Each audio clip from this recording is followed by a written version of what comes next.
Yeah! What's up, everybody? It's Mickey Mouse's favorite nerd, and today we are looking at the Droid Factory exclusives from the Walt Disney World Droid Factory Star Wars Space. This was picked up for me by Matt Partsformer. You can follow him on Twitter. Good dude, local dude. He said he was going to the area. I said, you know, he was talking about some of the exclusives they said they had down there. I was like, dude, could you pick me up some? So he actually hit me up and he was like, man, they have these, because I wanted the chopper. So he's like, they have chopper and they have these BB-8 set and then they have this other set. And I was like, okay. And then there was another set, but I passed on that because it was just getting pricey. And then he actually gave me this Christmas one as a gift. So we're going to take a look at them real quick. Just a simple Sunday video, nothing to get too excited about. We're just going to run through these. But I think they're worth taking a look at because they're you know, challenging to get a hold of. And there's some interesting stuff with some of them. So let's go ahead and look at them piece by piece. So this is R2C2. He comes with one of those Jabba display drink stands. Well sculpted, translucent plastic for the drinks, and then a green, I'm guessing green piece plugged into the bottom, or maybe no, I guess it's painted. It's just painted on the translucent, and then this is all sculpted, fits on the shoulders. You go to articulate the shoulders, it's going to change the direction of this, so you want to pose them and then place. And then it comes with this piece at the top, which spins the whole head. That is because the connection here is a hexagon. 1, 2, 3, 4, 5, 6, yes. And then this is a simple peg. So if you want it to face forward, you're going to have to take it out and place it forward or backward or what have you, because otherwise it's going to spin the whole head. Great paint application on there. I'm guessing, look, and like they painted the inside of this. Like, that's nice to see. It's a little bit of passion. Silver there, and then this is gray plastic, so all the blues and reds that you see are painted on there and painted on there extremely well. This is a translucent piece, and then the silver, blue, and black is all painted on. And then I'm guessing the same goes, this might be blue plastic. Yeah, this is blue plastic, the rest is blue plastic, and the gray and red is painted on. But really nice. I mean, like the little basic symbols going down the arm there and stuff, like it just looks, I mean, at least, like, it's an exclusive and they're all repaints and such, but at least there's pride in the paintwork. Look at that little symbol there. I mean, it's really, like, it's, at least there's some, at least for what you have to do to get this, it's relatively, you know, worth its time. And then there's this fella, and this is, I've already forgotten. Let's see. R5P8. Once again, like the smiley face in there, and then this is the beige plastic. It's got some weathering done on it, like old school. Once again, the gun and the port work the same way, so if you want the gun facing a certain way, you got to take it out or loosen it a bit and then turn it. Otherwise, you'll be turning the head with it. But you have the face painted on there. You have the eyes that are all painted on there, so to speak. You have the lip here that's painted, all the red inside of there and around the bottom, weathering throughout.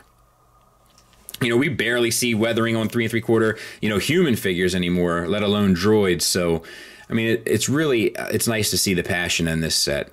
You know, these all unpegged, but they don't come with replacements or anything. It's just the way it is, at least for the most part. And like I said, the red is painted on, the silver is painted on, the gray is painted on, red is painted on. Articulation-wise, you get the movement here, here, and then the ankles tilt back and forth. And that's it, you know? But, you know, pretty cool. And I remember this guy from the show as well. And then this is R5's 013. Green plastic for the most part, at least I'm guessing. Silver painted on the inside. White and let me make sure of that. Yeah, white and silver paint, black paint, blue paint, silver paint, white paint, all sharp as a tack, and it's kind of done the same way throughout. Articulation's the same. There's wheels in the bottom of the feet, by the way. White paint painted down the arms. You know, it's kind of standard business. I just wanted you guys to take a look at them and see how clean they were done. I wasn't going to review them initially, but after I saw how well they were done, I was like, man, let's just do it for a Sunday vid. And then lastly from this set, this is R5S9. This is a light blue plastic with the gray, silver, black, and blue painted on. Once again, extremely clean. And then look at how sharp that white paint is. Like, see, this is what tells me that they can do great paint apps when they want to. Like, look how sharp. Like, it's white over blue plastic. Like, that's not easy. It's a dark blue as well. So it's really nice to see. We have the white paint, the gray paint, and some silver paint. No issues whatsoever. So let's move on to the BB units. So this is BB Hate. I know his real name is BB9E, but I like to call him BB Hate. Something I want to show you about these guys too. The inside all comes apart, and even on this ball we have blue paint, red paint, like just sharp little paint accents. Like, I know we're not focused, so let me get in here a little bit. Look at that. That's nuts to me. Like, you know, they can't even paint a 6-inch figure this well sometimes. That's just crazy. Crazy talk. Crazy toys. All right. We'll put them back together. And the head swivels. That's pretty much the articulation on all of them. They are balanced well, which is probably what the inner core is for. We have gray paint and silver paint added to all the circles, and that is the extent of the body. And then the head, we have silver paint, white, no, that's just silver paint, blue paint, red paint. No issues, though. Then we have two BB2, and I have a 6-inch version of this. Same thing, we got blue paint and stuff inside on these little core balls, which is nice.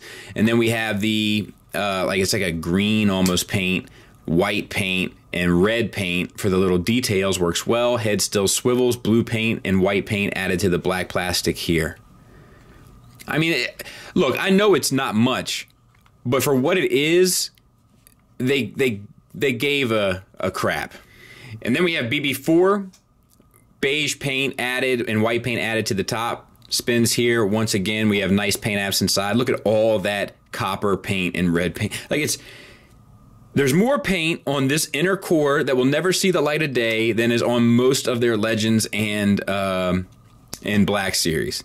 Red paint, this like aqua green, and then the white paint added to the body. And like, look at that Tampo paint. Like it's, I don't know. I mean, I sound like a broken record and I get it, but I mean, it's just impressive to me. And then of course, our friend BB-8. Once again, the inner core is painted. It's a gray plastic. We have silver paint, blue paint, and red paint added onto it. Head still swivels, orange, red, silver paint added to the body with some weathering around the circles, and then some weathering that is done a little sloppy, to be honest, around the head with black, orange, silver paint added.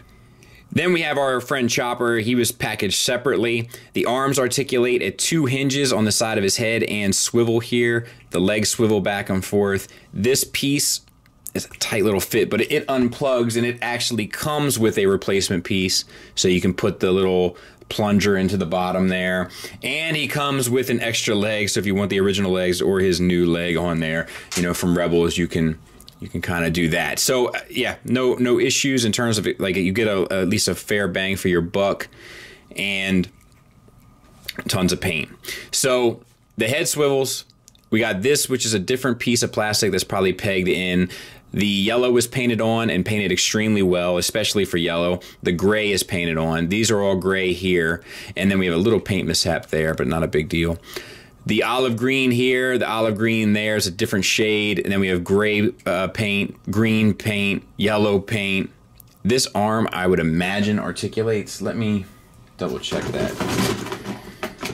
And you know my fingers ain't getting up in there. Let's see. Yeah. So the little arm comes out. That's cool. And then we have this piece, which is like glue. I guess that's glued in. Olive green paint there, gray paint, red paint, yellow paint. Painted to the nines. Painted to the nines. Cool little guy. I wish they did the other Rebels characters in the more kind of real looking aesthetic. You know, and I know this is a little cartoon as well, but this kind of works in both ways, I feel. Because I don't do like the cartoon look on my 3 3/4 shelf. And then Matt picked this guy up for me as a gift. This is R3H17. Same sort of thing, except this one doesn't swivel the whole head. And he's holding a piece of mistletoe, and it articulates at 2 hinges. The mistletoe is painted red and yellow. I mean, red and white. And then he has the green and gold and red paint, like on a white, you know, plastic. So it has like a real holiday look. I almost wish the green was more of a like green. I feel like they weren't trying to be too on the nose, but come on, it's a droid holding mistletoe. Let's get on the nose. You know what I mean? I'm contemplating like just keeping this guy with the Christmas stuff, like just bringing him out for the holidays, you know, and then putting him back away for the year. But I'm not sure if my collector mentality will allow me to do that. translucent plastic at the top, which I wish they wouldn't have necessarily done gold plastic in there, so that does come through on the translucent. And otherwise, just kind of the business as usual here, but a pretty cool concept.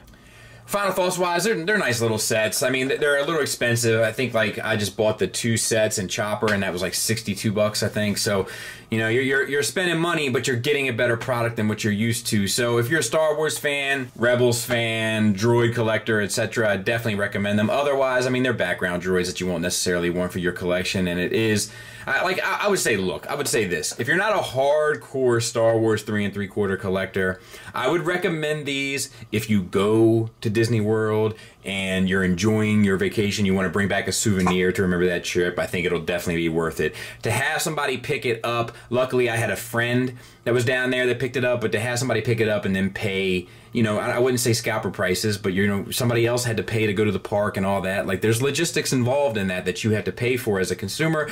I can't say I necessarily recommend any of them except for maybe Chopper because he's more of a beloved character, but BB-8 you can get in a different batch and probably will be the same for BB-8, I would imagine, but I'm not sure. But overall, I think it's worth it if you go. If you don't go, you know, if you can get it for its regular price, cool, more power to you, but you know, they are just the kind of business as usual. There is nothing really exciting here aside from the paint that they put into them, the passion that they put into them, and the love that they put into them. I wish they could put that into everything else. Thanks for listening. Thanks for watching. Until next time, take care.